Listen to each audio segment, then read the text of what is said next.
Well, good evening. My name's Christine Whitlock. I'm your moderator tonight for this free Zoom meeting for scriptwriters and filmmakers. It's Monday, November the 15th, 2021. This Zoom meeting will be recorded and posted on my YouTube channel unedited, so you can watch it tomorrow. And tomorrow, the attendees will get an email with the chat and the link to the YouTube channel. And one of my co-speakers isn't here yet, Anamia. So hopefully she shows up soon, because tonight's topic, we're going to be talking about the American film market online, which we both attended. So it'll be interesting to hear both of our comments of how we liked it and what happened. So we'll go around the Zoom meeting first. And if you want to tell us where you're from and what you've been working on the last 2 weeks. So Vix, you came in first, so you're on. Hi, well, I'm Vix, born and bred in South London, but live in Los Angeles now. What am I working on? I've got a pitch to do to Stage 32, 10-minute pitch for a family-friendly feature that I've written. A bit nervous because it's my first time pitching like that. So yeah, that's on Sunday.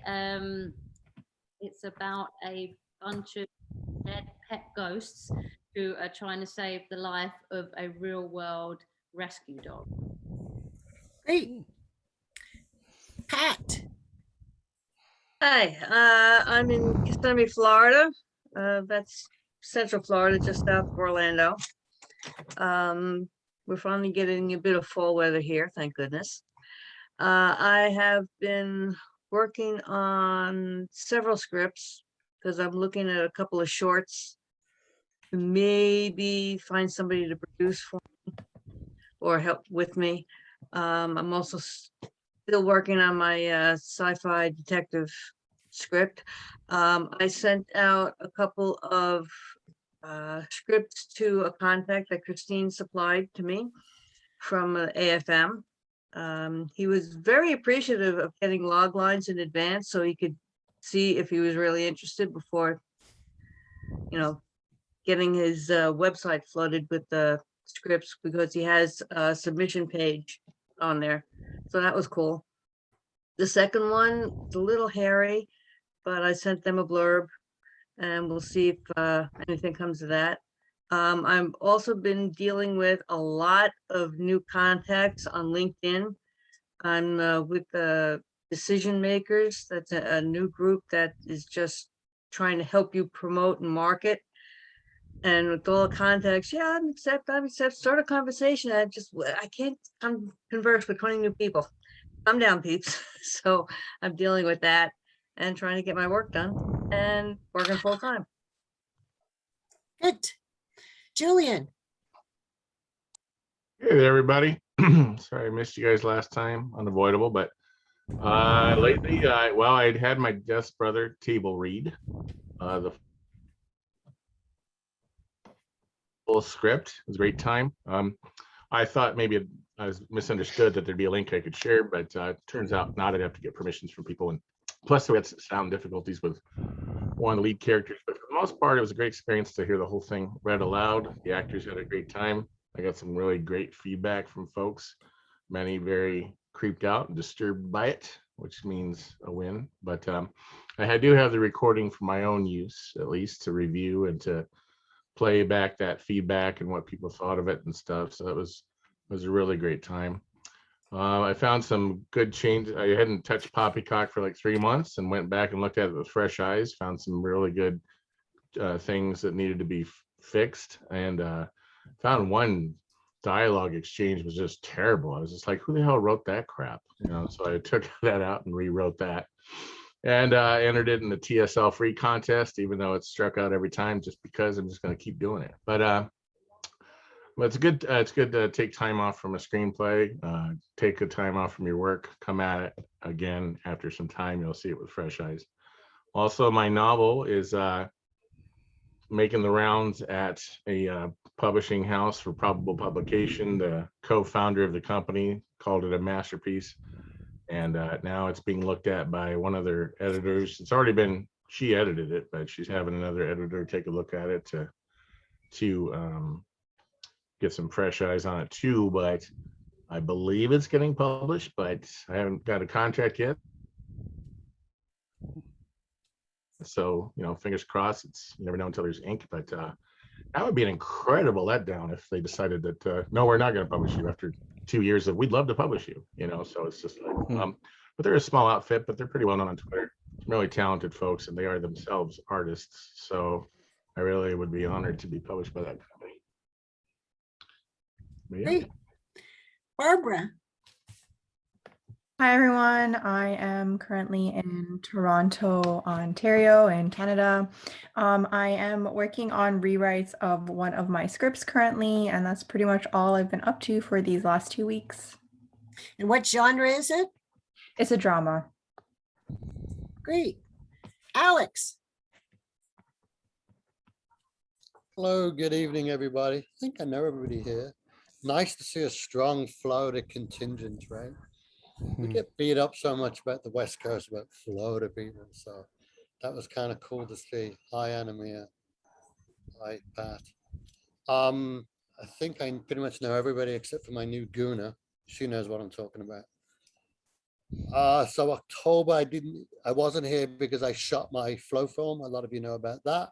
Hopefully you're following us on Instagram.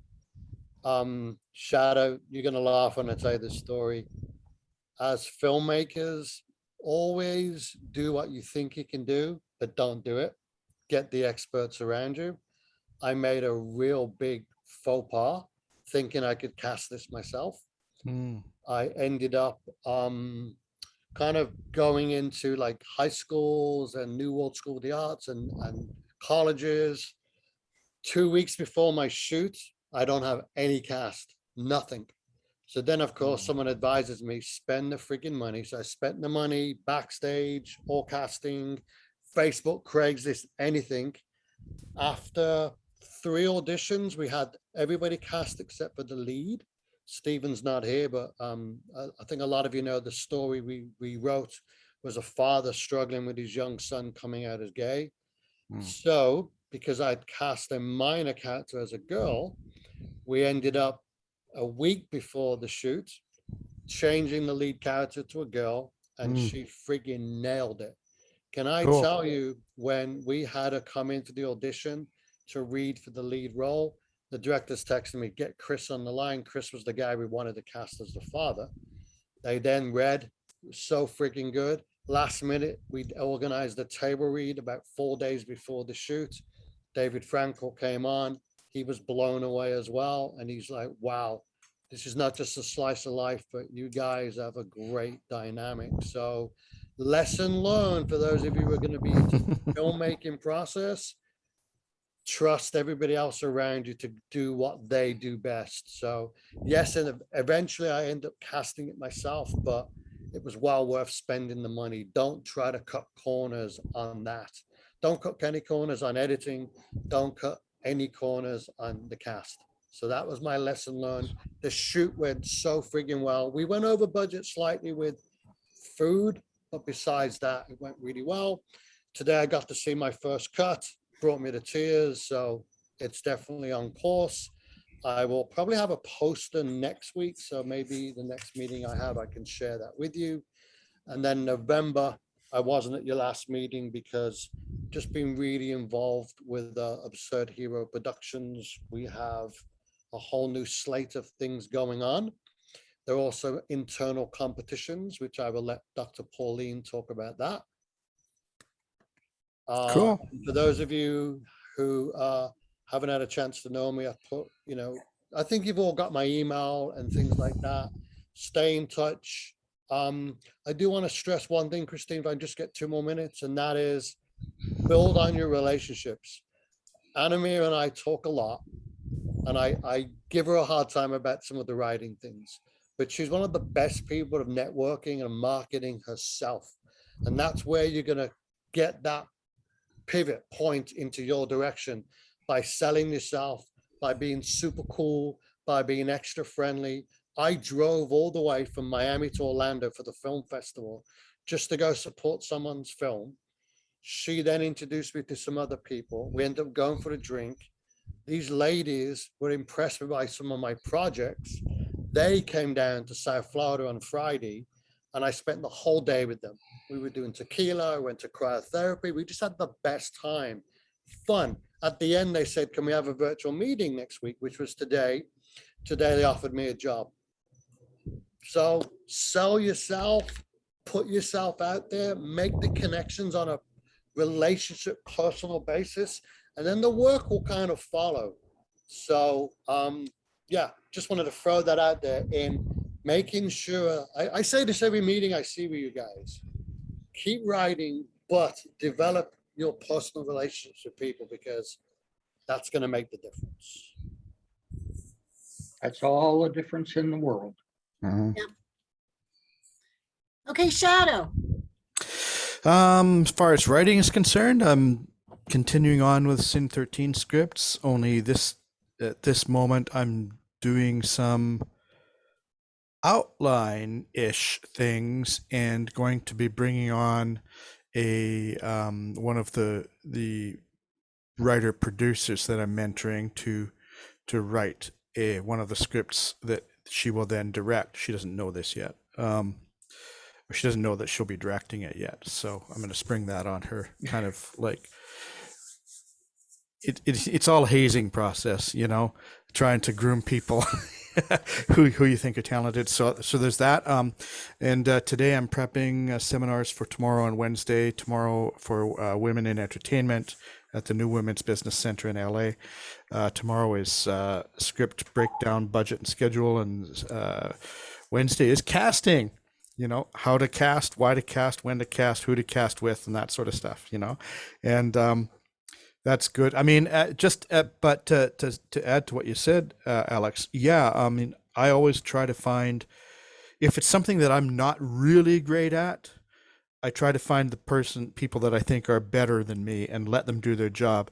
Casting is one of those things that I don't let other people do personally, because I get a casting assistant to do the real, like, it's so hard and intensive, and there's so much work and hours into it just to rifle through stuff. That part is problematic, but I like to be, and I think anybody who's going to direct or produce should be in each and every casting session. Just don't, because I've seen too many people just trust somebody else for their choices, and then they get these weird choices that they never did. But you know, so that is a little bit different for me. But apart from that, I still, you know, I still work with, I still use that principle. So what am I, that's kind of it. Oh, Independent Producers Guild. We're waiting for our incorporation documents as we speak.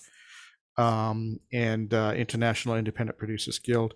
And the website is in process, and we'll be taking memberships soon. I'm trying to put some people into place as a beginning, advisory boards and whatnot, but to represent and advance the financial and economic and professional interests of independent producing community, anybody involved in the production of independent film, from writers on down to up to executive producers and whatnot. So, and just on that, I won't get on that too much, but essentially the independent community's interests in terms of market are very divergent from mainstream and from major studios, and becoming more so because of recent developments. And we have ways that we can raise the bar of profitability for independent films. So anyway, that's it.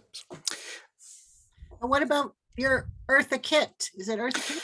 Eartha Kit is, we're about to launch over the next couple weeks a crowdfunding campaign for the musical soundtrack, not the actual soundtrack for the film, but merchandising soundtrack And I'm right now working with trying to select a vocal producer. We've got an arranger, and we've got the vocal coach for the actress and stuff on board. And her rep is very excited, as he should be. And so that's moving along. That'll be good.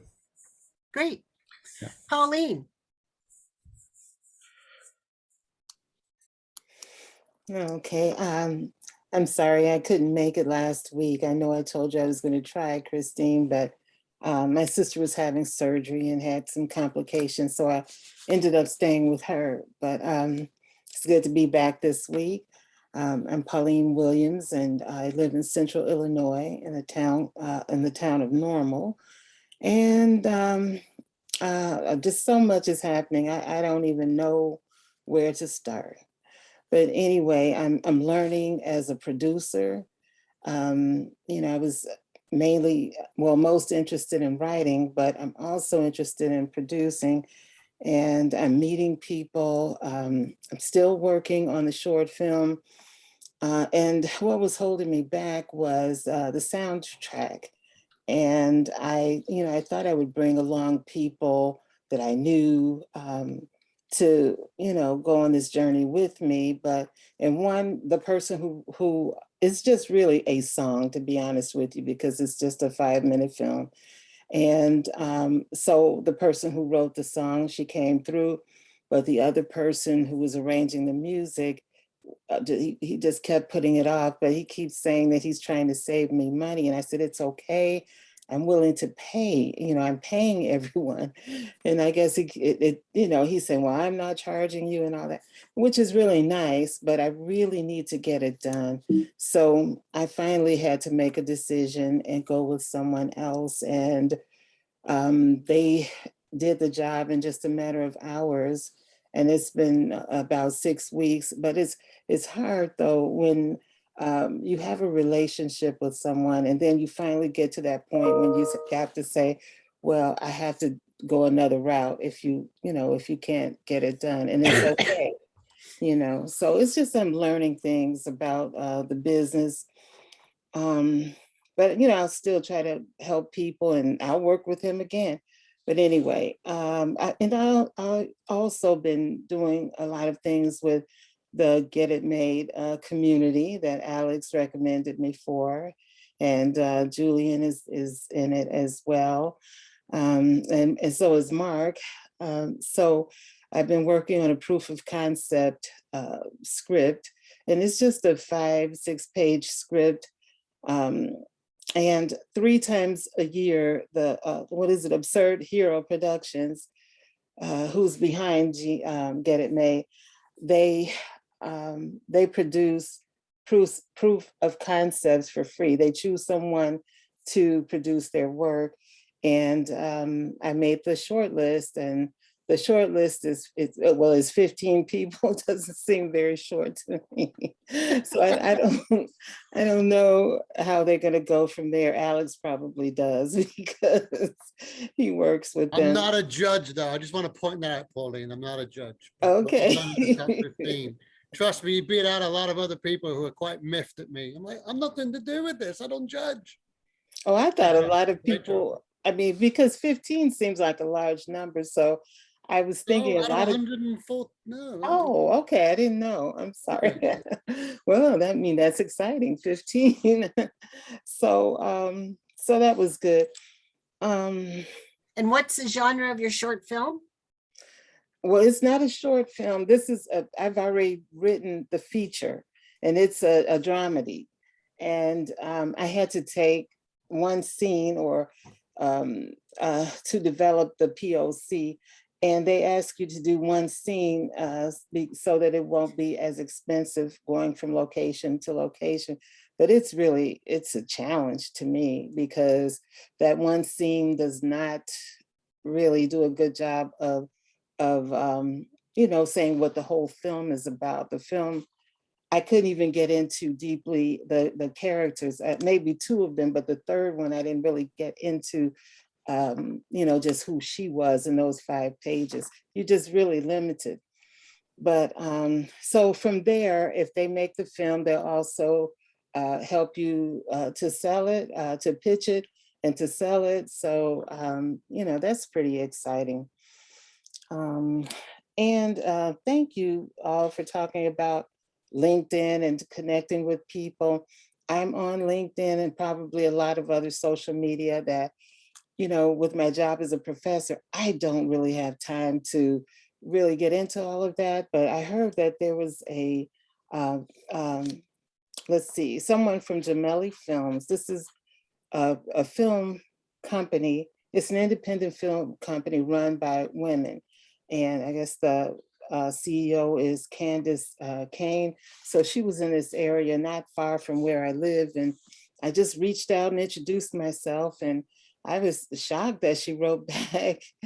And she was pretty much wrapping up there. But I had read an article that she's going to be in several places in Central Illinois. So she said that she would like to meet me when she comes back. So, you know, I mean, just the fact that she responded and then she said that I look forward to meeting her if in fact I do meet her.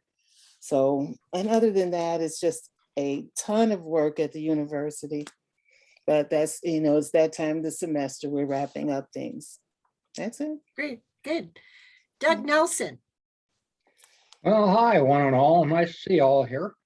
But I haven't been writing anything recently. I've been more involved in production, and we're shooting a lot of music videos up here now. And we've got a screen, a stage that has, I think I have 16 fixed cameras, and I have 4 PTZ cameras that I'm mixing live on scene, you know.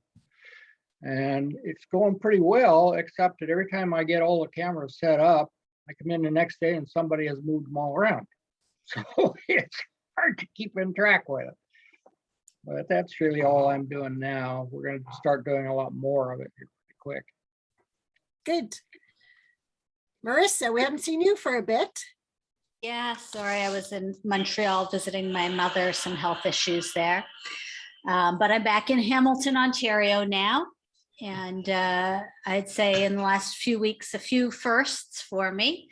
So an animated film that I made, short film that I made over the summer was shown at the Get It Made Film Festival. So that was awesome, my first film festival. And just really enjoyed seeing all the films there and the panel discussion. And then I won a contest called the Film Fund, which I don't know if you're familiar with, but basically it's like you can only send a log line. It's 200 characters max, and you send the log line and what you'll do with the money if you win. And I won. So I won $5,000 to make a short film. Yeah. So I connected with somebody that I'd been talking to in Toronto, and he's done editing, film editing for many, many years. And with his help, we're sort of starting to put together a team to make that short film, which is a dramedy as well, a comedy set in a stand-up nightclub. And then thank you. My other first was yesterday. I did my first pitch to like a person on Zoom, right? Like, but the actual 15 minutes you're in, you got 15 minutes and the next person. And so I was very nervous and, but you know, it was good. I learned a lot. I knew which parts I did well and which questions he asked me that I was like, oh yeah, I should have been able to answer that. Some I did know the answer to, but I guess it went well enough because he said, send me the script when it's ready. So good enough, right? And that's going to be I forget if I've mentioned it before, but it's like a medical murder mystery thriller kind of film. So that's my mission for the next little while, is to get that script finished off. Great. And And what was the genre of your short animated film? The short animated film was like a family drama, very light family drama comedy. Yeah. And Nick, you had a question for her? yeah, I wanted to know what was the resource you you mentioned about submitting the log line and receiving $5,000 for that. Yeah, it's called I'll put it in the chat. It's the filmfund.co. And I Okay. think they run the contest twice a year, every year. And I think first Okay. prize is 5,000 and second prize is 2,000. And then there's some Okay. other, but yeah, Okay. I'll Do throw you that just in there submit the for you. log line, or do you have to submit a few pages of the script, or? No, so this is the Oh. tough thing. All you can submit is Oh. 200 characters. So, and it has to include what you'll use the money for. So a very short Oh. log line. Oh, okay. And, I'll use money to produce and pay the actors or whatever, 5K is not bad. It takes a trip to Europe, right? Right. Well, congratulations. Yeah, but yeah, if you Yes. could send that over, that'd be great. Thank Good. you. Thank Yeah, you. I'll definitely put that in there. Yeah. Anamia. Hello, everybody. How are you guys doing? I brought in Vix Little. I known her since from we're IG friends from Instagram, but she like Alex said, you build relationships. Like she was there for me in a hard moment of my life. So I have to help people that help me in my hardest moments. And I always help everybody. I don't look at nothing. Like, even if you don't do anything, I always help everybody, So back to me writing. I've been writing so much that my appetite has lost my appetite. Armpits been sweating with how much content that my head is exploding. And I'm just like, and it's just like, I'm so excited for this because I have my friend that I'm blessed to have as well, because I've had a great relationship with her as well. She cleans it up. She makes my short, she cleans it up for me.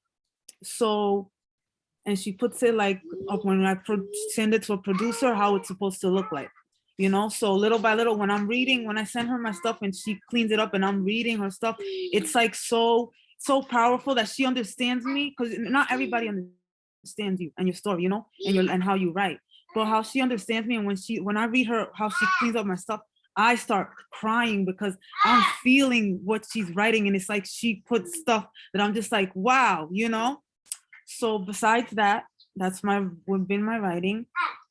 My new short, well, we did the AFM with Christine, which me and Christine, I had to do a Zoom with Christine. And Christine, I'm so grateful for you as well, because Christine took time out of her day, and I was like, before we start this AFM, I want to ask you a few questions, because I want to be professional and speak with producers, and I like educating myself, and I like people with knowledge to tell me, and I like to know. Alex knows if I don't know something, I'll be like, Alex, do you and he'll let me know right away, So we did the AFM. Christine, I thank you. I sat down with her. She sat down with me. I asked her, I had a list of questions. She's like, you got a pen? I already have my pen. She helped me out. We did AFM, which was great. I got 6 executive producers. We're gonna talk about that after. Okay. So then the Thursday, I found out that I was selected into Get It Made as well. And I got an honorable mention in the festival. If I would have known, I would have flown to California to go to the festival, but I'm lucky enough to have friends that always go out their way for me. Like my friend that lives over there, she actually wanted to go. She was excited for me, and she actually went out her way and went physically there to the festival. So I was on Zoom and my friend was there physically, which was great because she sent me pictures of the red carpet, and it's just, who does that? It's like, I'm blessed with having people that are good in my life. You do good and good things come. That's how I see it. So my short was selected. And it was also selected in the Venice, California, and it was selected out of 100. My short was selected out of hundreds of people all around the world, which it was selected in Venice Shorts, Apoho Publications, which is a publication company. They want to make me the writer of the month, which is going to come out on their social media next month. Let me see. So yeah, I've been thinking, like, since I have a relationship with an actor, which is in the HBO Insecure, his name is John Ellie, which I'm blessed to have as well. He takes his time and he Instagram as well. I sent him a message like, John, I want to know, because he's dark skinned, so he knows more about like what I'm asking him. So I'm just like, listen, when I was younger, I used to listen to this kind of music. These people are incarcerated. I want to know if I could use their music into my music. He told me in 50 seconds, then you could use it because it's old music. Because I want to bring that funk back into my stuff, because that's me growing up. You know what I'm saying? So like, he said I could use it in a second, so he acknowledged, he gave me knowledge too. So now I could use. So now I'm thinking like I want to shoot something, and I'm gonna go to New York, go over there and shoot something short that I have in mind. So yeah, that's what I've been up to, which is a lot. Great. But yeah, Good. I'm excited. Okay, Nick. Hi guys, hi everybody.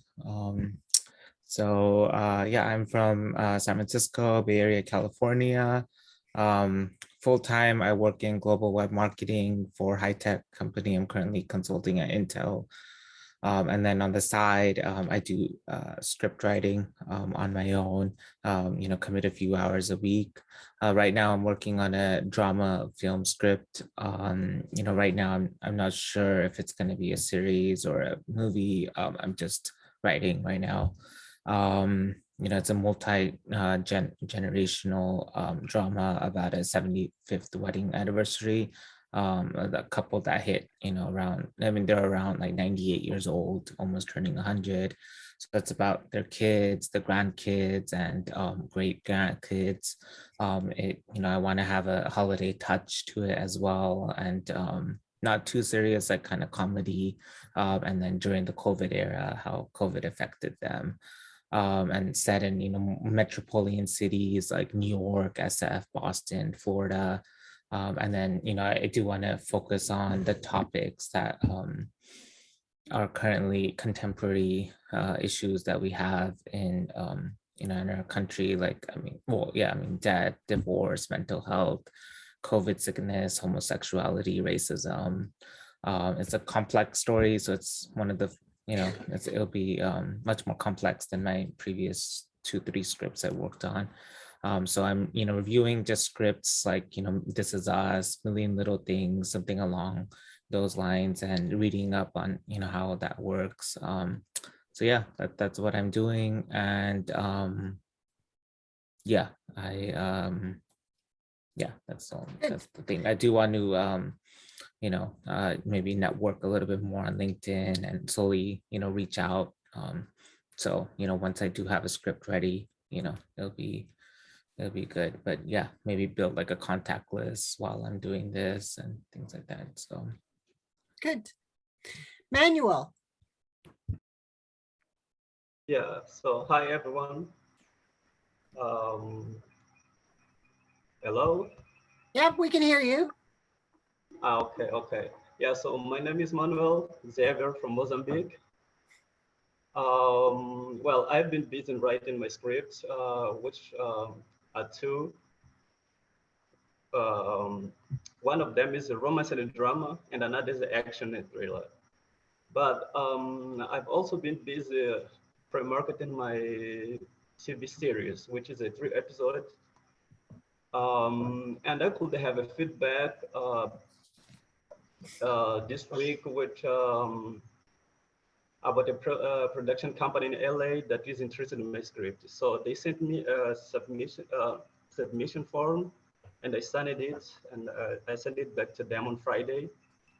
So I'm waiting to hear from them what they're gonna say. But before this company, I also had another proposal from another, which we set a meeting, and I talked with their coordinator. So, but basically what I understood from them is that they wanted me to apply for their fund, so that I could, produce this the film myself. But I said, well, since I'm not in LA, it's gonna be a little bit difficult for me, and I'm not a producer. I never produced a film. So yeah, so I said, I told them that, well, if I come maybe next year when I come to United States, okay, I can contact them and see it if this film is still in my with me, because now I've submitted it to a company, so I'm waiting to hear what they're gonna say in order to proceed. But yeah, that's what I'm doing. But I keep sending the emails again, you know, like the queries to another production companies. Yeah. So you signed an NDA? They signed an NDA before you sent the script, right? No, for this company, they haven't. They just sent me the submission form. But as my editor had said earlier, before I send the script, we registered the script in South Africa and Writers Guild South Africa so that we can be protected. I was confused because it was my first time to have this chance to have ex-campaign reading my script. But you should always have them sign an NDA, no matter if you have registered your script, because you need to get all their personal information about the company on paper. So don't send out a script without an NDA. Okay.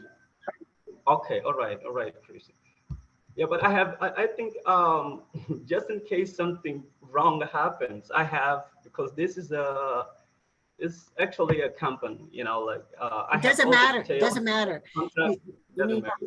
You need to get an NDA, because like I've said in the past, a lot of production companies have tried to scam me, and they've been false in what they've said and who they've had on their board or whatever. So unless you plan to have your entertainment lawyer vet them out, that they're legitimate, you should at least get an NDA signed, that somebody has signed it with all their, you know, phone, email, you know, physical address. Because there's a lot of scams going out there right now. Okay. All right, Christian. So. Okay, good. Doug McDougall. Hey folks, I'm kind of doing some visual promotion for my show, as you can see. So not only am I the director and writer for the show, I also have some cameo parts in the show. It's Cinderella If the Shoe Fits, opening in December online. It's going to be shown a number of times through Zoom. And what we've been doing the last couple of weeks has been really awesome work with the people. A cast of 25 people from all over North America, some from Connecticut, California, Chicago, New York City, all across Canada as well. So it's great to connect with that number of people virtually. And over this weekend, I actually got to meet about 8 or 9 of them as I was dropping off costumes and props to them at Yorkdale, which is in Toronto or in different parts of the Greater Toronto area. Speaking of costumes, after the last meeting on the Monday, November 1st, those next few days right afterwards, I was on a real mission to go to a number of places to find bargain costumes for after Halloween. And I'm made out like a bandit, I'll just say. Places like Spirit Halloween were like 50% off, Value Village 50 to 75% off, so I did not pay full price. And a lot of the stuff that we got was really quality items that I actually shipped out by UPS to some of our folks, and then other folks I was able to deliver at certain pickup points. So beyond the workshops, beyond the costumes and props, also been doing finished off our final scene workshops, focusing on backstory for their characters and motivation and the music. And this Wednesday, in a couple of days, we are doing it's already our final rehearsal with an Italian run through, which is at double the speed, like reading the script at double the normal speed. And also having a costume parade or costume party that same night. So hoping to accomplish all that within 3 hours. Then comes the onerous task of taping. So starting on the Saturday, so yes, this coming Saturday, and for a week or so, there'll be 4 days of taping virtually online, and one-on-one sessions with the cast members, and it all kind of worked itself out perfectly, whether it's evening or during the weekend. And we'll be doing some dialogue and some B-roll. And then it's my onerous task of putting it all together as an editor. So, I really look forward to that because it's a great opportunity, and everyone is doing so well with their lines. with their motivation, with their character development. So it's really coming along nicely, and I'm so pleased thus far. Let's see what else. On a personal note, a film that I was involved with last year as an actor is actually debuting in December. It was by Guillermo del Toro. It's Nightmare Alley. I don't know if you heard any buzz about it yet or not. It opens in December, first couple weeks of December. I was involved as a background actor, which is really cool. So hopefully I made it off the cutting room floor. We'll find out once I see it. But it was neat to work with him and see his process, even though I only worked for a couple days with him. Awesome. And I was going to say maybe 6 feet away with COVID restrictions from Bradley Cooper. So there we go. There's my claim to fame. Another thing that I was involved with was a local short film, about a 12 minute film called Are You Okay? It's been hitting the film festival circuit over the last year or so, and recently it's been getting a lot of kudos, a lot of buzz. I played a father, a single dad who is suicidal, who has a daughter with autism. I won't tell you how it ends, but it was quite an emotional roller coaster to take on that part. And I waited over a year with COVID to actually take part in it, but it was well worth it. So it's great to see that the director and writer of the show are getting some acclaim, as are my fellow actors involved in this show. So it's great. If you want to see a snippet of it, it's on my YouTube channel. But the full film is not in release at this point. It's just been shown in film festivals. Yeah, Doug, if you want to put that in the chat, and also the link to your Cinderella. Oh, right, yeah. There's a Facebook page, and then the people can reserve a spot to view as of November 30th, which is Giving Day. I think that's Giving Day in North America, and that's when you give to charity. So it's a perfect day to open on that day, to open the virtual box office, shall we say, or whatever. Yeah. Good. Okay. Good. Rosie. Hi, everyone. I'm just going to keep it pretty short. I've just been, I think the last 2 weeks, just trying to write as much as possible. And I think I'm going to try and branch out into maybe doing sort of a book manuscript or something like that, and see what the prospects are for either self-publishing or I don't know, just some ways to kind of get my writing out there. So I'll continue working on some scripts, and I will start with kind of writing out the rough draft of a book that I have in mind. And I think that will pretty much take up all of my time for the next couple of weeks until the next meeting.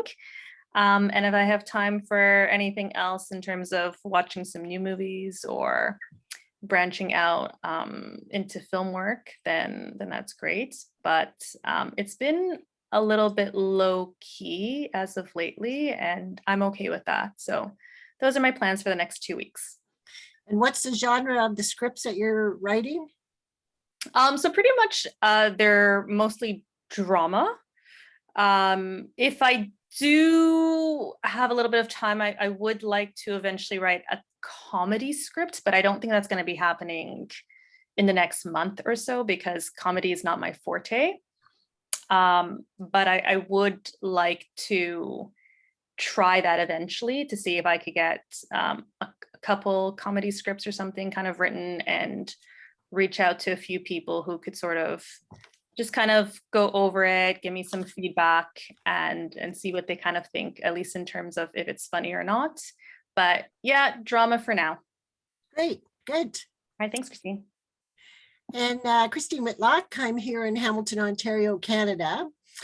And I'm finished editing my Christmas toy maker script. I'm editing the dialogue right now, and a few more things before I send it out to 3 script doctors, as per RB from Stage 32, who told us at AFM, and following up on the AFM contacts.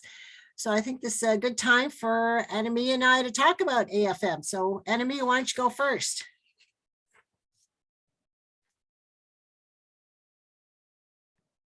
You have to unmute yourself. Yeah. Okay.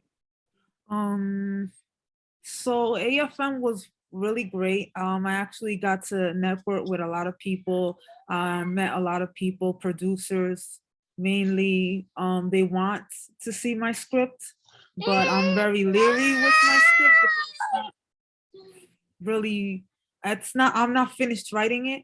So I'm not gonna send it to somebody, and I wanna make sure I get an NDA and I prepare myself correctly before I send it out to anybody. I'm still getting it And cleaned it's up. ready, Anamia. Yeah, when it's ready. When it's ready. But this, I'm telling you, I'm up to something. So what was I gonna say? We didn't get to speak with Vix. Vix didn't present herself. Yes, she did. Oh, in the beginning, I guess I Yeah. wasn't here. Okay. Okay, I was just saying because I'm like, wait, she didn't, I didn't see her.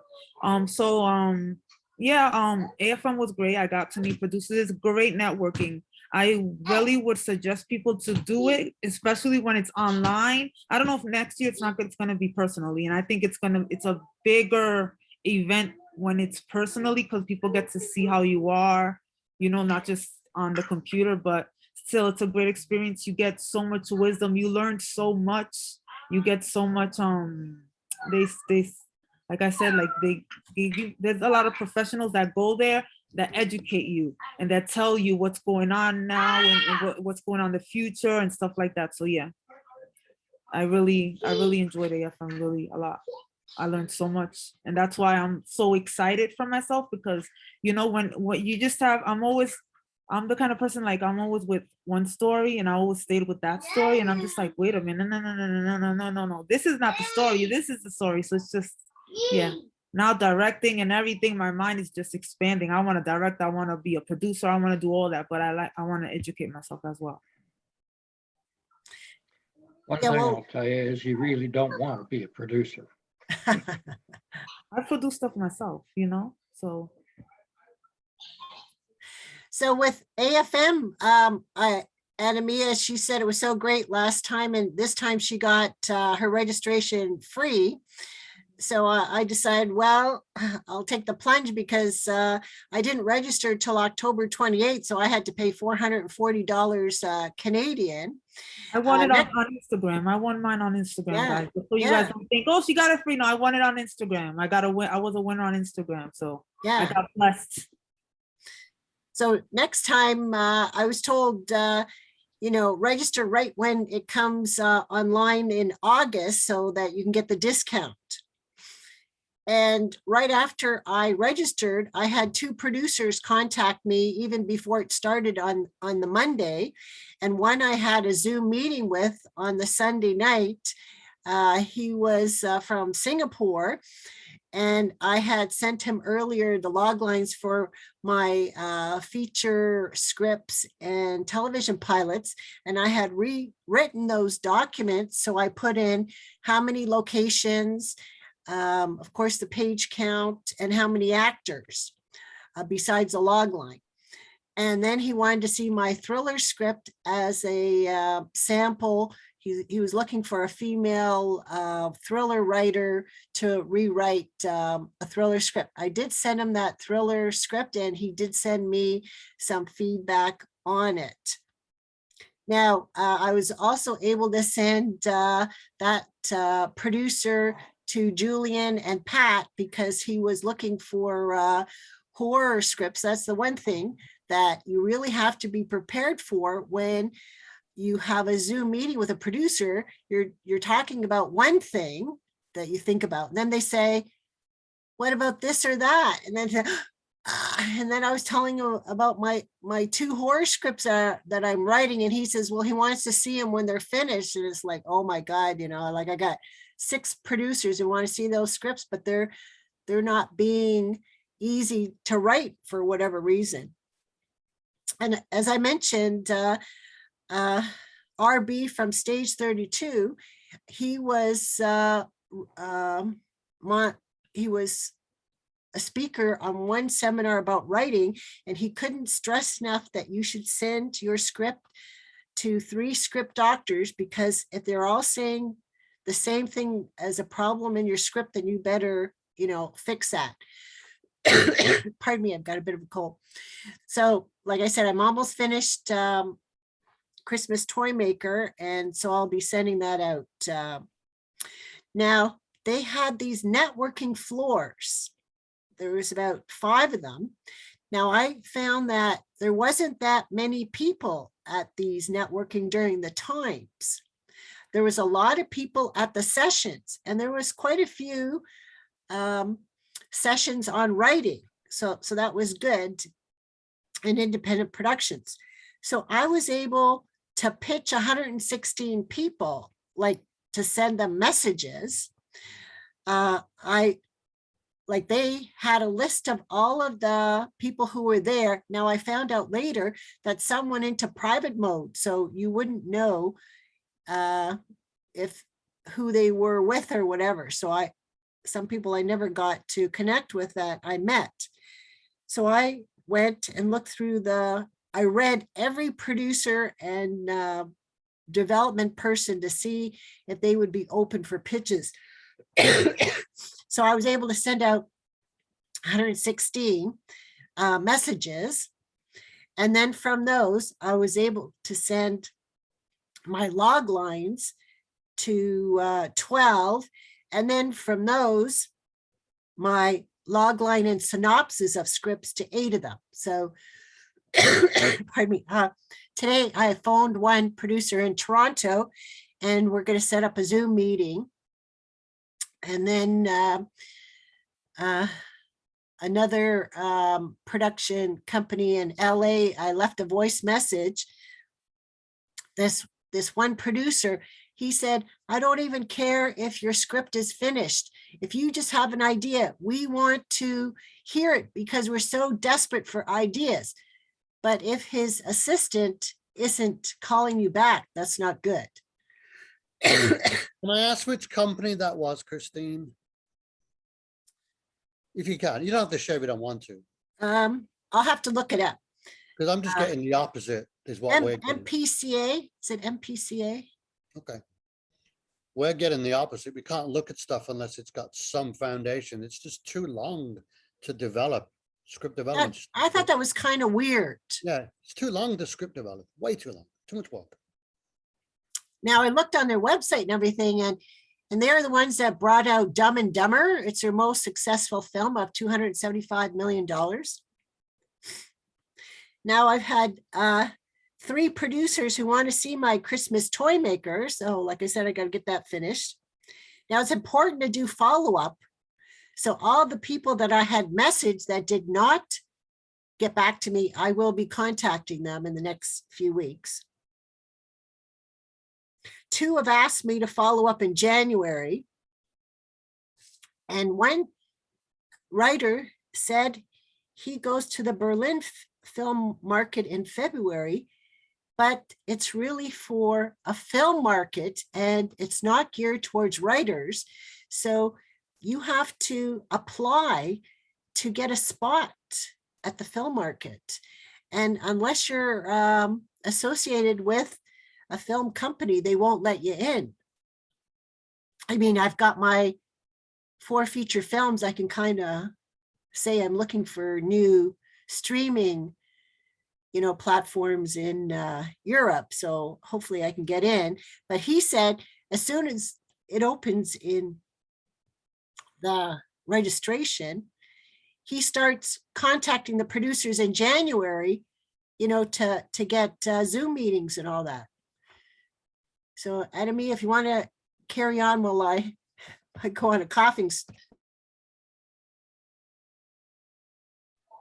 So yeah, like I said, like AFM is a good networking place. I as well, all I did was send my log line to people. I'm gonna be following up with them soon because it was just last week. So yeah, that's just the same thing that Christine is doing. That's what I'm really basically doing, and then trying to help out as much as people that I can, Yeah, that's what I'm doing. Well, I had been to AFM in person years ago when I was out promoting my 3 feature films, my horror comedies. Okay, so you've been there before. You've been And- there to FM personally. Personally, yeah, but that was like, more than 10 years ago Where was it held, Christine, in person 10 years ago? at Santa Monica. Yeah. I remember walking to the pier and seeing all the orbs, the dead people's orbs at the wow. pier, because a lot of people commit suicide there. Wow. That was really weird, and I took a whole bunch of pictures. So has anybody gone to the European film market or know anybody who's gone there? Because be interesting. I'll have to contact that gentleman who said he goes there to get any more information from him.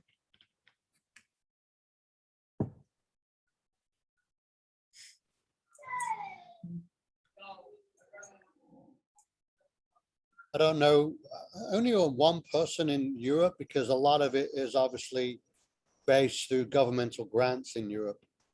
Oh, In America, it's so capitalistic, we're all fighting for a small piece of the pie, whereas many countries in Europe give assistance and money to, get films made over in Europe. It's a very different way of doing things. Maybe Vix knows a little more, probably haven't lived there more recently than I have. Thanks. Well, I haven't actually, and I was an author originally, and I've only come over to the dark side of screenplay writing since 2018. So no knowledge there from me. Sorry.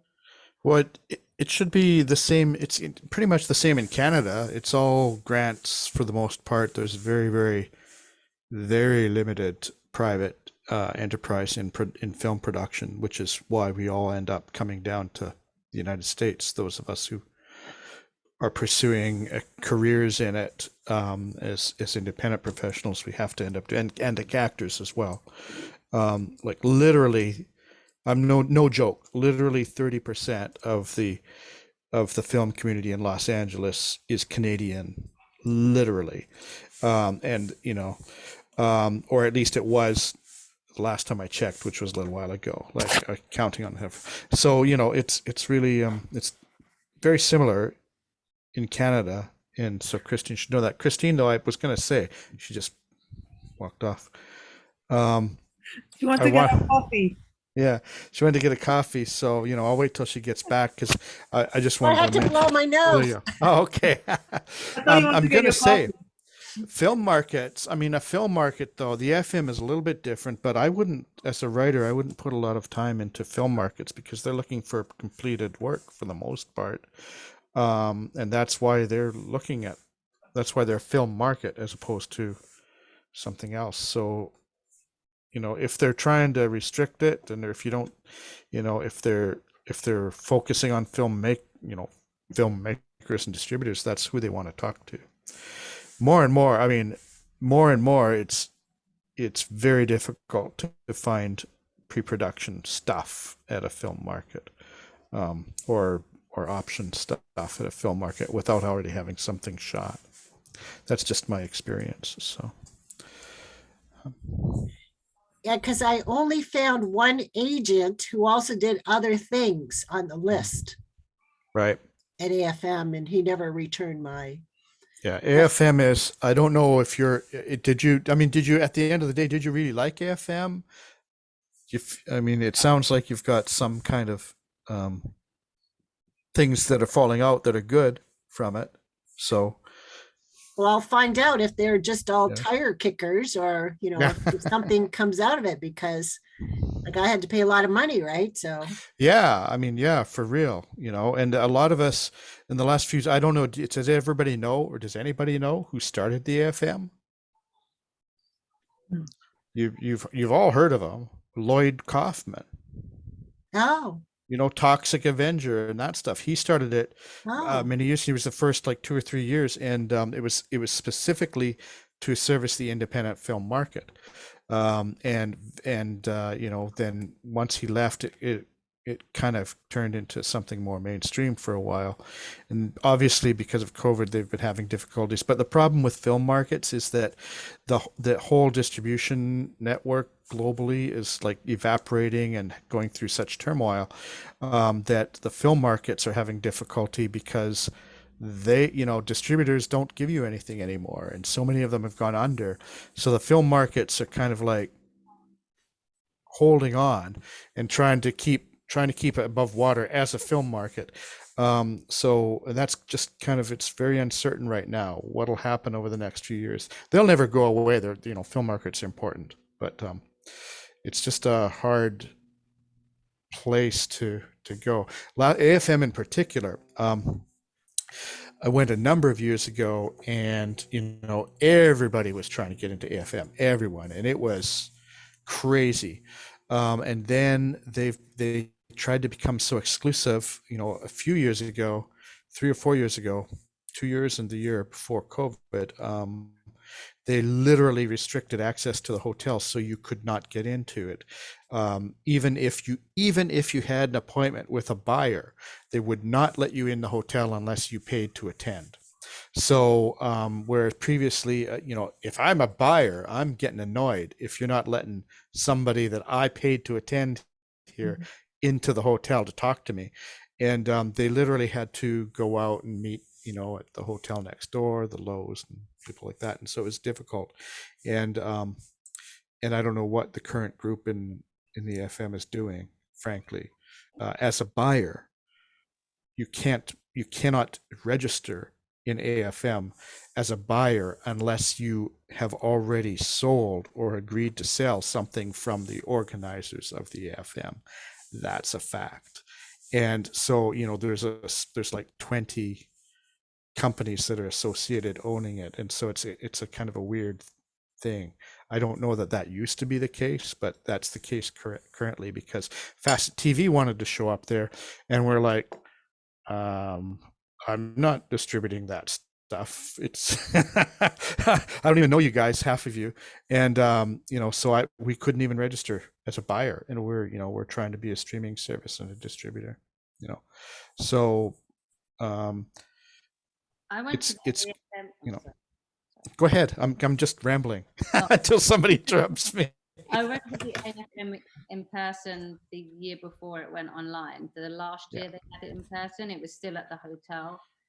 Someone told me to go at the end of the day, once they've got through all their meetings, and you just go door to door and pitch. Obviously, you look at what genre they are, pitching them something they want to hear. I did it. If the assistant that you pitch to, because that's basically who you're pitching to, likes it, she'll get you a meeting. I must have pitched to maybe 10 rooms, 10 doors. I got one meeting. Like I said, I've only just come into this world, so no one told me about the second meeting and being longer. So I had my log line down, my elevator pitch, sold myself. They loved it. Got into the 20-minute meeting, flunked it. Didn't have anything prepared, completely tripped over myself. So yeah, I think I was also told when I was there that it's not as busy anymore. It didn't. But I didn't know it before. So it's not busy. I probably went the year before that, and it was just so not as busy, and partly because they took the stance that you're not even allowed to meet with a buyer unless you pay them, and so people are like, no, I'm not doing that, and buyers stopped going too. It's just a very strange decision. I mean, it's a money grab decision, but yeah, do you know what? I saw a friend of mine who's trying to get funding for his own movie, and I knew he didn't have a ticket, and on the last day I did see him, and he said he had to get some kind of special pass for them to get him in, to be able to get up to their room. Yeah, in a bit of a palaver to even get into the hotel to meet with them. Yeah, it used to be, anybody could go if you had a meeting. I mean, they're there as buyers, so they've got the rooms and they set up a meeting. You go there. You may or may not be allowed to hang around and go to all the exhibits and do the other stuff, but you have a meeting with a buyer, and that's the whole point to the FM as a buyer. So me looking at it as a buyer, I'm not paying you to keep people from me. I'm paying you to let me find somebody. And so that never made any sense to me. So I don't know. I didn't even bother with the online stuff. I don't know how it works, but it sounds like it's a little bit more. Well, I mean, it's closed, you know. If you don't pay, you're not you're not accessing anybody. So I don't see the point to that. That's totally different from the way it was organized to assist the independent film community, so that they can compete, you know. And it just doesn't make sense to me. It doesn't make sense, but oh well. Yeah, Shadow, I'm kind of confused here because in the old days, we called it the American film market. Yeah. And we really didn't do anything with writers. Why are you people showing up at the American Film Festival? Do you have anything to sell? And so That's right. I'm old and out of touch with reality nowadays, but that's the way it was. Well, I mean, we're here with a group of writers, and that was my comment earlier about film markets. I mean, they're looking for films, and I'll just throw this out there because I think that people have brought this up before, that there's this huge developing encouragement for writers to keep spending money and going to places and expending energy on things other than writing and pitching their script to people who would buy the script. And and I don't know, and I'm a producer, so I'm one of the guys that goes, write it, direct it, produce it, go for it.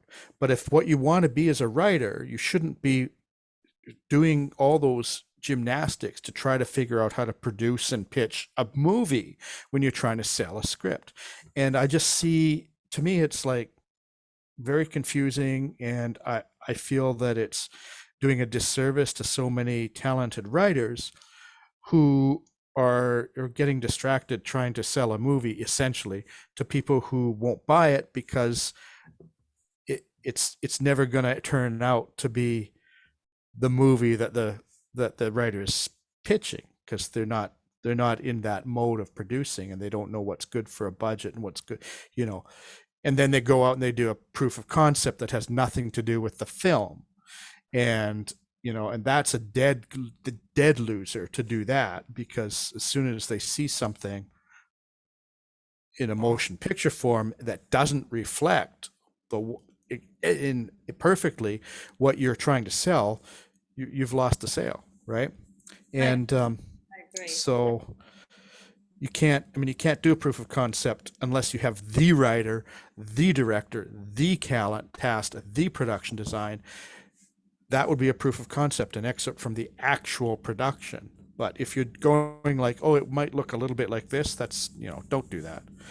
But there's such a push in the culture, the filmmaking culture, for writers to start doing this, and I'm just like, why?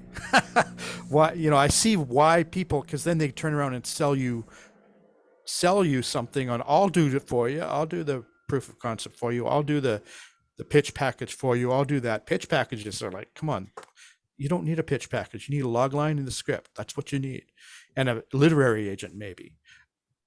And so this whole industry just extracting money from writers, it makes sense what they're doing, but why writers are going for it in such huge numbers is, a little bit confusing to me. And I wish that they would sit back and think about where they're putting their energies a little more.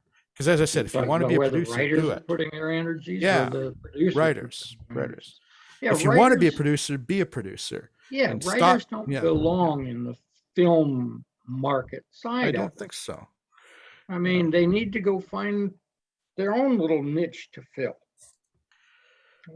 I feel like the American film market has branched out to writers though, because if you go, there's a lot of writing classes. So sure, they want to bring them in because obviously they need to make money. So, and I think the writers have learned if they go there, they can meet agents. Because the person I got my pitch through wasn't a producer, was an agent. So I think the writers are going because they just want to network and get with an agent who can maybe sell their script. And AFM are like, hang on, we're missing something here. We need to give the writers something. So like when I went online, the main thing I got out of it was just doing their classes. That's why I didn't go again this year, because it's going to be the same class basically. So, Well, most of them are just going to sell you a course or sell you a seminar or, something like that. And it really isn't a place to go sell a script. Mm-hmm. I've only heard of one script writing conference, and that's in England. I'll have to look that up and I'll put it in the chat.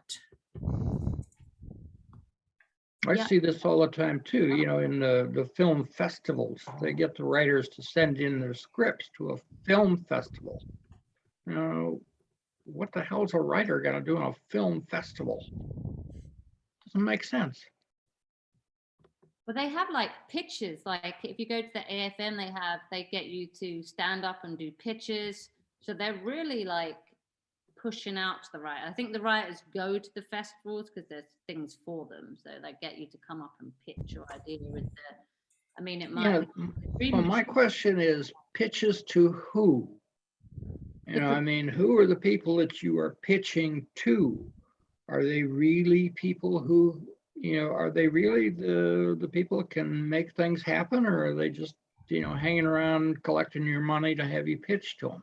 No, this is at the AFM. They have you go up on stage and you've got all of the directors there, producers there. And if you win, it could be the dream machine at work, but I'd like to think with AFM, there's going to be in those pitch areas, there's going to be somebody that is potentially looking for a new idea.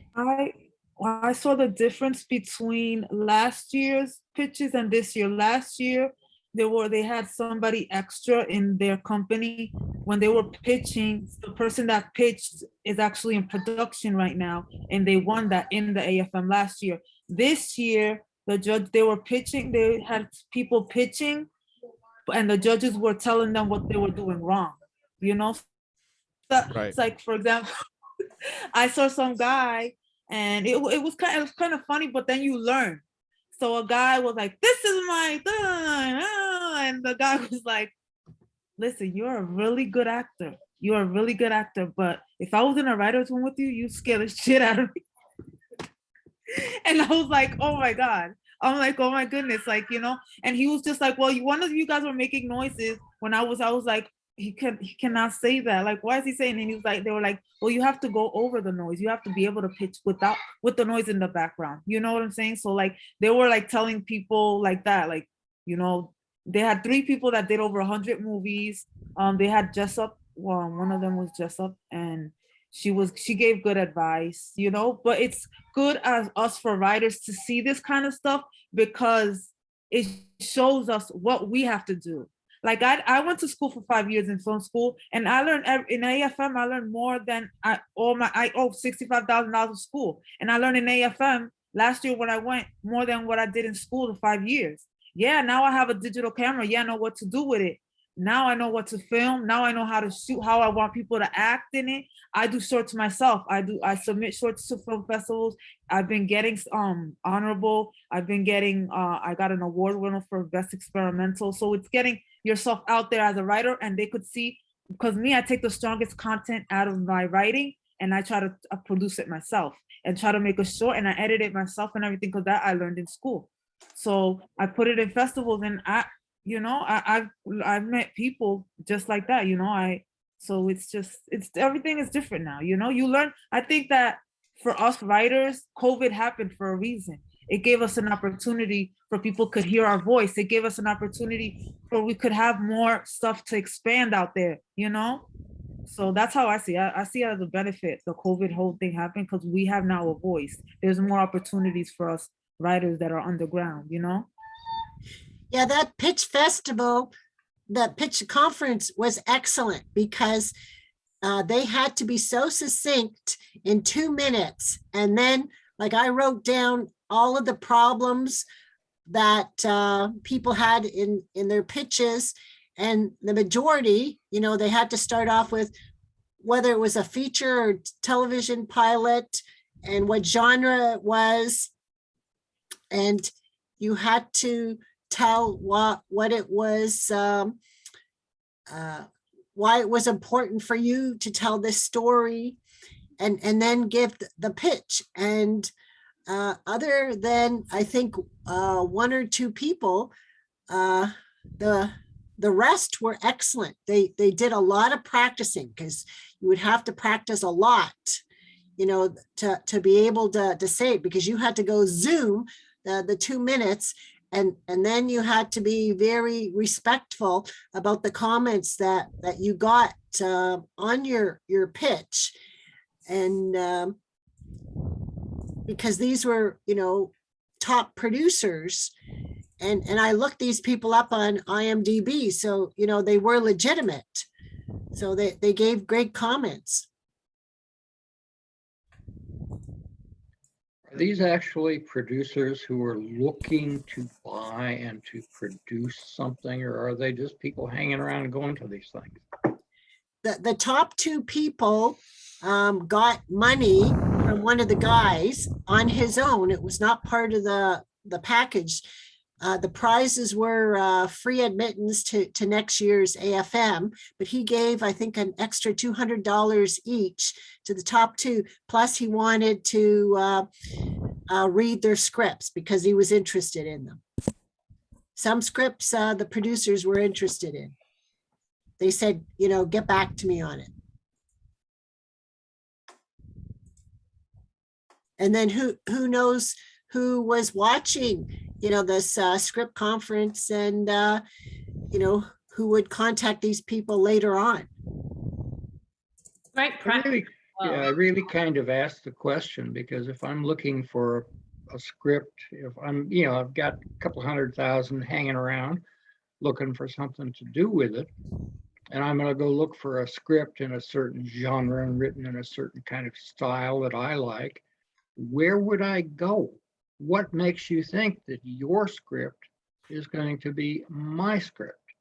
You know, as a producer, I know what I'm looking for before you even get in there. So, I mean, how does this all work? I don't quite understand it. I mean, as a producer, I'm going to a literary agent. Yeah. Or a whole bunch of them, and saying, what do you got? Unless if I have my own development department that's basically acting as that. So I find it, I mean, this is not to discourage everybody. You know, if you like to do it, do it. And if you get mileage out of it, and networking points and all that sort of stuff, do it for sure. Just be careful that you don't spend money and that you don't waste time, you know, because that's even more depressing. Yeah, I just want to add, you know, target what you do. I mean, just because we're doing it one way, because we have an in-house studio, we have everything from beginning to end. That's only one way that you can, you know, break in per se. It's not the only way to do it. I'm a firm believer of writing the best you can getting the right connections, and let them do the legwork. Let them do the production. Let them find a distribution, et cetera, et cetera. Yeah, I agree. Now, one thing that happened to me the last couple of weeks is someone, I think they text me from my website, because I had the log lines of all my features, TV pilots, and even my shorts on my website, and they wanted to buy one of my shorts. Nothing came about, but and somebody else at AFM said to me, make sure that I put the Christmas romance writing on my IMDb listing, because that's where people are checking out your resume and that. And so I went in and I put more categories under my resume so I could put my shorts and my TV pilots and my web series on there. Like you can keep putting more information, because under resume, it wouldn't let you put too much in there in just what you've done the last couple of years. So I have one about, you know, all the associations I belong to and stuff like that. So and all the different genres I write in. So nothing's happened yet, but we'll see. All you can do is, keep trying new things, especially when people say they do, right? I guess Alex has left us. Bye, Alex.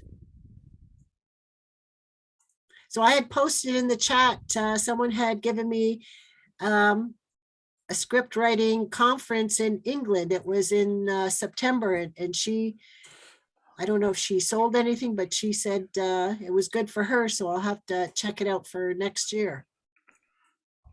I don't know of any other script writing conferences per se. I don't either. Thank you for that.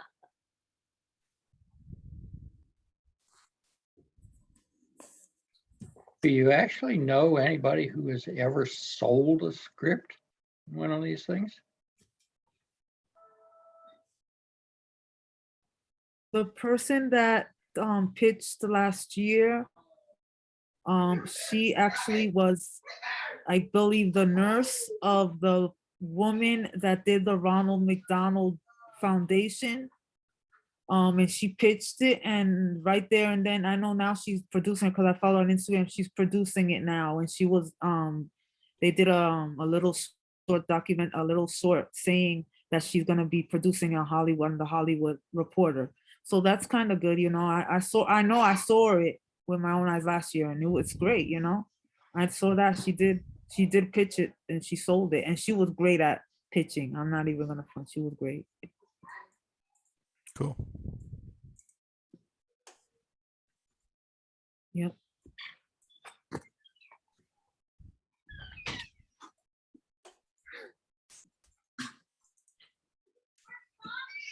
What do you think about Christine? Christine sitting there thinking. I was just, you were saying, do you know anybody who sold? Well, Vivian Lee sent me an email about a woman, Christine, I think it's Conrad. And she's had 4 Hallmark Christmas movies produced and 73 other scripts produced. And I took a webinar from her last December on writing Christmas movies. And I know I sent some information to Nick and Rosie and Vivian about that. And for our next meeting in December, I have asked somebody who contacted me about pitch decks. I haven't heard back from him. But if he doesn't come through, then I'll do a talk on writing holiday movies. And the other thing I want to do for our last meeting in December is talking about legacy, because like I've got a lot of stuff written and a lot of research. And what if I go, like what's going to happen to all my stuff? And like none of my family is interested, like none of my family is interested in my films or anything. Like I have all this footage from all of my movies that we could make more movies out of it if, somebody took it upon themselves. We could make more shark movies or whatever stuff in the water because of so much footage we have, especially this day with green screen. But anyways, somebody I was talking to at AFM said that there's a couple of organizations that have legacy writers organizations. So I'm going to tap into that to see, where can you have it stored, all of your intellectual property, that maybe somebody could take it and either finish it or edit it and then get it produced or make books out of it or animated films or whatever else. Because, I don't want all this stuff that I've written just to, disappear once, somebody cleans out my laptop, because that's what I'm fearing that my brother, my executor is going to do. And I know my husband wants to throw all my stuff into a big dumpster, and I says, absolutely not, like I have it in my will, all the stuff where I want, my books to go and my movie stuff to go. But, to me, this is a concern. It was funny to find somebody at AFM who had the same concern, and he had some resources. There's a writers group in England that does it. So I'll have to look that up. But like I said, that's going to be in my talk at the last one in December. I think that's an interesting talk, and it would be good to see some resources. It's a complicated issue though, because basically it forms part of your estate, right? Yes. And so if are you putting it in public domain or into a sequestered area where somebody in the public domain can use it? Would that be the intent? Or is it something that you want your estate to try and shop? Because that's an entirely different thing. And then there's the issue of if it's just something that you put out there that isn't put like on purpose into the public domain, but somebody starts playing with it, then your heirs suddenly realize there's some money involved, and the estate comes along and starts creating issues. So it is a complicated issue, but I know that there's a lot of creators, writers, as well as other people who would be interested in that, figuring that out, because legacy is very, very important to people, especially, if you're anybody north side of 50 or even 40 or whatever. The longer you live, the more you realize that there's not a lot to leave behind, no matter what. And if it's the fruits of your creative work that means so much to you, you want somebody else to have access to it at some point, right? So I think it's an important thing, and that you would, I think it's good that you would research that and share it, and perhaps encourage others to figure that out too. I think it's important. My question is why? I mean, when I go, my grandkids are going to take all those cameras and all that equipment that I have going back into the 60s and all the scripts that I have, and they'll probably have a garage sale or something. And do I care, really? I mean, I'm dead and gone. Why do I care? Well, you might not, but other people do. I mean, when I first started getting into filmmaking, me and my partner, filmmaker in Vancouver, there was a local guy who had done all sorts of like local documentaries, and frankly, most of them weren't very good, but this is what he did. And he had no heirs, and he chose us to give the stuff to, because he hoped that we would be able to do something with it, or at least we would appreciate it, just at the, so your mileage may vary. People have different emotional attachments, or they want to leave something behind. You have kids, this guy didn't, and so these were the only trace that he had left, right? And he wasn't famous or anything. So I think that it's an important question for a lot of creators who might be in that situation. I'm not that concerned about it myself, but I know that I've met a lot of people who are, and so I think that it's something that might be talked about more. Yeah, because like I posted on a new website to connect with Chinese producers, and I posted 27 scripts, 9 features, 4 television pilots, 4 web series, and 10 shorts. So that's a lot of intellectual property that I don't want just dissolved off my laptop and go nowhere if somebody can do something with it. Even if it goes to a writers guild or some association and they're able to make money for it. I can share a very short personal story on this topic. So 5 years ago, when my father died, my mother was cleaning out. He was a bit of a hoarder. And in his basement office closet, underneath stacks of other papers, she found a brown leather suitcase, and she opens it up, and it's 500 handwritten pages. And the top page says, "The Great American Novel" by Joseph Appel. Joseph Appel was my father's uncle, who was never married and lived through many historic events, participated in the Spanish Civil War, and wrote about all of these things.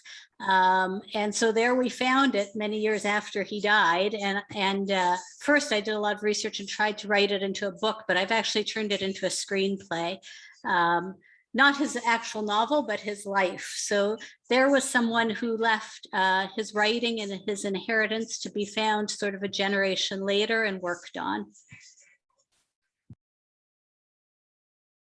Yeah. So you were able to do it, but, thank God you found it, or if you weren't there to find it, your mother or somebody else would have just, thrown it into the trash bin and nobody would have known about it. Absolutely. No, if there had been no writers in the family, I'm sure it would have gone in the trash bin. Although interesting, because he was in the Spanish Civil War. There's a Spanish Civil War Lincoln Brigade Museum in New York. So they might have been interested in fact, they are interested in his papers. But yeah, it's very interesting and fun to find those old things. It's cool. You just like inspired a series idea, called Messages from the Past. Just came in mind, people who passed away who've got, I bet you there's lots of them who've done exactly that, and maybe little spotlights on that. I think that'd be fun. I don't think I'm going to do it, so I'll throw that out there for everyone who's interested in, who might. I was going to say, Shadow, if you want to make it, this could be the first episode. Well, I mean, let me think about that.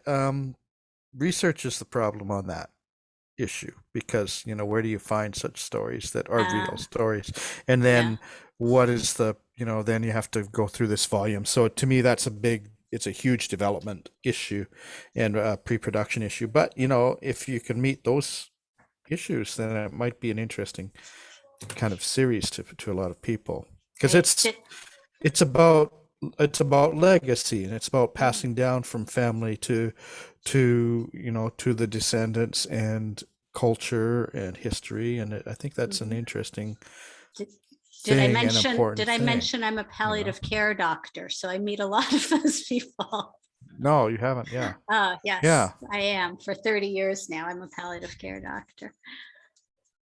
Okay, then that how important it is to some people. I do, to everyone, and definitely. it's like, we all want a legacy of some kind. So many interesting stories out there, for sure. Well, everybody has a story that, if you took either part of it or all of it, would make interesting books or scripts or what other kind of stories. So it's just a matter of who wants to take advantage of those stories and how to translate them into a form that other people want to know about. Because, all the stuff about all the wars, right? And all the history of civilization and the history of all the religions and all the countries' histories and traditions. They all make interesting stories. So there's no end of stories, like anybody who can't come up with ideas,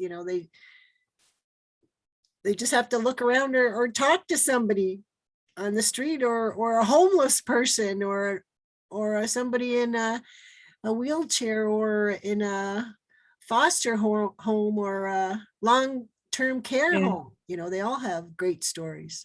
My aunt actually came out here in March of this year. She came out here to Florida from New York.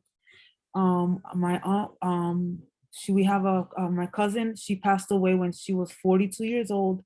She was in a coma for 16 years. My aunt, because of something that happened to her, so she was in a coma for 16 years. So I'm telling my aunt, I'm like, we should do a documentary. I want to shoot you with my camera. She's like, yeah. And I'm just like, I want you. She's like, I want to tell my story. And I was like, okay. So she wants to come down here in December, and we're gonna start a documentary. But I do remember when I was younger and all this happened, and I was in courtroom with my aunt, and she was expressing to this person that did this to her daughter. I remember the news people were crying, everybody in the courtroom, because my aunt's voice is so powerful when she speaks that everybody was crying. So I know it's gonna be an emotional roller coaster, and I know it's not gonna be something that's gonna be done, but I'm just excited because when you start making shorts and people start seeing the story, and it's just like, boom, and you start getting like, oh my goodness, like, I'm excited for this. And like, my aunt, I know on this story, people are gonna want to know what's happened, and if you have children, they're gonna relate to it, so it's just, I wanted to put down in this chat as well, somebody on Instagram, I'm gonna put their name down. They have a Dropbox in their Instagram. The person I'm gonna put on the chat box, they have an Instagram, they have a Dropbox. You click on it, on the Dropbox that's on their profile, it's gonna say Clubhouse Filmmaker. It has everything from production, from distribution, everything you need to know, and it's free. He put it out there. I met this person on Clubhouse, and he put it out there for all us filmmakers, writers, to educate ourselves. And you guys could be copies of stuff before it's gone. And I don't know how long he's gonna have it there, so you guys could learn new stuff and educate yourself, because I love learning. Okay, well, we'll have to wind down now. So our next meeting is in 3 weeks. 3 weeks. So it's Monday, December the 6th. And so if you want to tell us what you're going to be working on the next couple of weeks, Vix. Okay, so I'm going to hopefully pitch to stage 32 with that project, and I'm currently then going to dive back into an old I had this like reincarnation thriller project that script that wasn't working, and I think now with the help, I've seen a screenwriting coach called Jamie Nash, really good guy, just gets it, and actually we figured out a way that we can make the structure work for it to hopefully land, similar to how, is it, anyone remembers Lost, how they had A, B, C stories, one story affects the other story. It kind of needs to work like that. So hopefully I'll be restructuring an old screenplay that is actually going to turn out to be something I might be able to pitch. Good. Pat. Okay, I'm looking at a couple of my shorts to see if I can generate some interest with my crew here and maybe do some filming. We'll see, I don't know. But at least I want the stories done. And I'm still working on that feature script and reaching out to people. Good. Julian.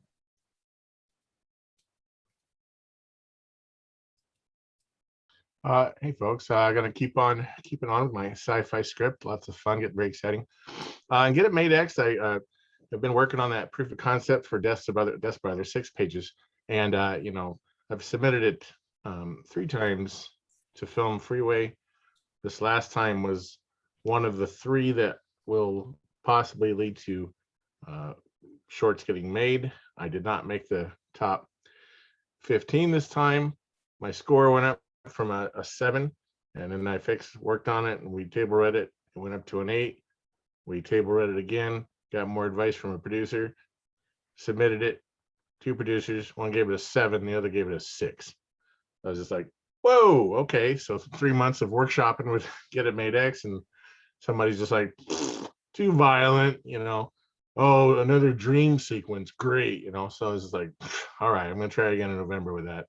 If not, I'm going to pick something else for December, so we'll see. One thing I forgot to mention about the Death's Brother table read was that the group enjoyed reading it so much, they also agreed to do Poppycock on March 30th. There will be a table read of the entire script of Poppycock, Wackadoodle Comedy, a new Marx Brothers movie. So you won't have nightmares, Pauline. If you show up, please, you will laugh, hopefully. And perhaps the next day you will think about some of the funny jokes and have another chuckle. That's my hope. So. That was a compliment when I told you that. Oh, Remember? absolutely. I took it as one of the best compliments I've ever gotten, giving you nightmares. So, yeah, others said they lost some sleep after they read Death's Brother too. So you're not the only one. So Okay. I just need to make America lose some sleep. All right. But anyway, March 30th, I'll be reminding you guys about that. Hopefully some of you can come and have some laughs at Poppycock. Rosie just told me that she read it and she thought it was great and hilarious. So need to get Wait, the you word said March, when is it? March out. 30th? March 30th, probably around, 2022? 22. Oh, correct. let's see. Next Yeah. That's correct. So, Okay. but yeah, it should be about 6 p.m. Central Time. So, Oh, wow. So you had to book that advanced ahead? yeah, we talked that night, literally after we got done with the reading, and I just said, they said keep us in mind. They said keep me in mind, and so they Okay. looked at their schedule and Okay. had Well, it. congratulations. Yeah. Yeah, they don't do table reads of scripts they don't like. So, or writers they don't like. So they do read through it first, and so maybe they'll hate it and say they won't do it. But for the most part, I had to submit a complete character list too. That's just one tip I'd give you guys. If you do a table read, make sure you have a complete character list of all speaking parts. There was a couple characters that were missed, and there was some quick chat conversations happening, trying to get people to jump in to play certain roles right before they were coming up. So I made sure I have a complete list of every single speaking part for Poppycock. So and sent that there in. So looking forward to that. Good. Shadow. Well, just continuing on prepping the Producers Guild stuff and starting to promo on that and my seminars. One thing I didn't mention, actually, maybe I did. I'm just for the heck of it, because I don't write comedy. I'm starting on a show. I haven't determined the name of it, but kind of a humorous, lighthearted version of The Craft.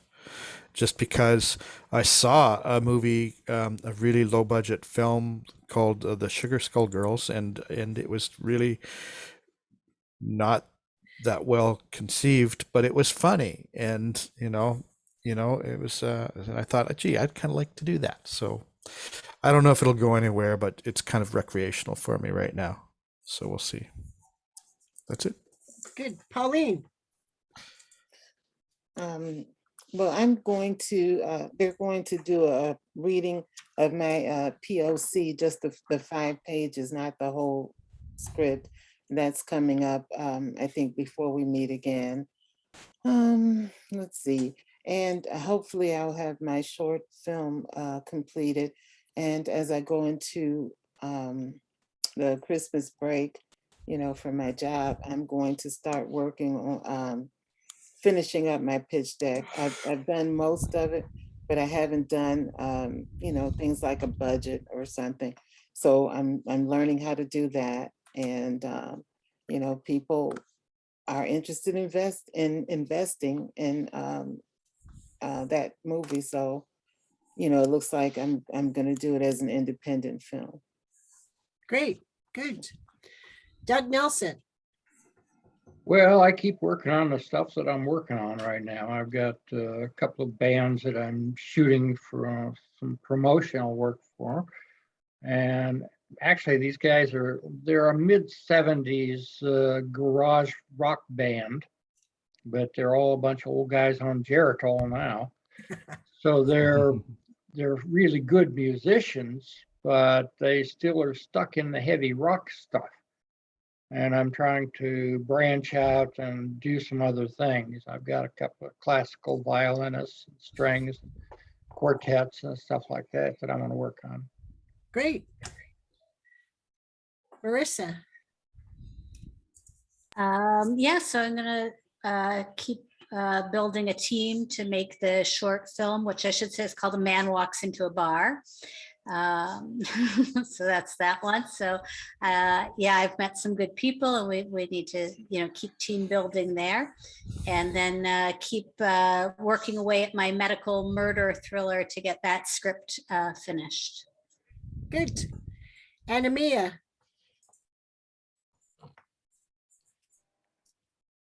Okay, so in the next few weeks, I'm getting my contacts ready so I can get more organized with who I send emails to. You see how you had 100 and something? I didn't even do that. But you said you had 100 and something that you sent out email. I didn't even do that. Go, Messages. Christine. Yeah, you send messages. That's crazy. That's a lot. I'm going to be working on a sizzle. I have 2 people that are artists, 2 creatives that have a lot of followers that I'm not going to mention, that I've met as a PA, as a production assistant, you know, building relationships. I told them about my sizzle, and I told them, you know, I think this would be a really good opportunity. They like the sizzle. She told me she's going to be out here in December, which I'm excited to meet her. So this could be something big. I told you about my cousin. I'm going to be recording my aunt. So I have a lot going on that's what I'm going to be doing in the next few weeks. Great. Nick. Hi, everybody. Yeah, so I will continue working on my holiday family drama, which I mentioned in the beginning. So, you know, reviewing some more scripts that are similar to content, that always helps. And, you know, editing and proofreading, you know, and perhaps send my first few pages to somebody who can review, give me some feedback. I also will review the filmfund.co, which Marissa sent out the link, and see, you know, really work on my log line for, you know, the 3 scripts I've been working on for the year, see if I can really develop it, get some feedback of the log line, and if there's something potentially coming up, submit that. Well, I mean, I have to review the site. So also maybe review, yeah, there's, you know, a bunch of emails on my emails from Inktip, and so maybe review that and see if there's any shorts that I could potentially send out to next year. And yeah, that's about it, I think, right now. Continue networking and yeah, developing my scripts and see if there's a good fit. Yeah, so. Manuel. Yeah.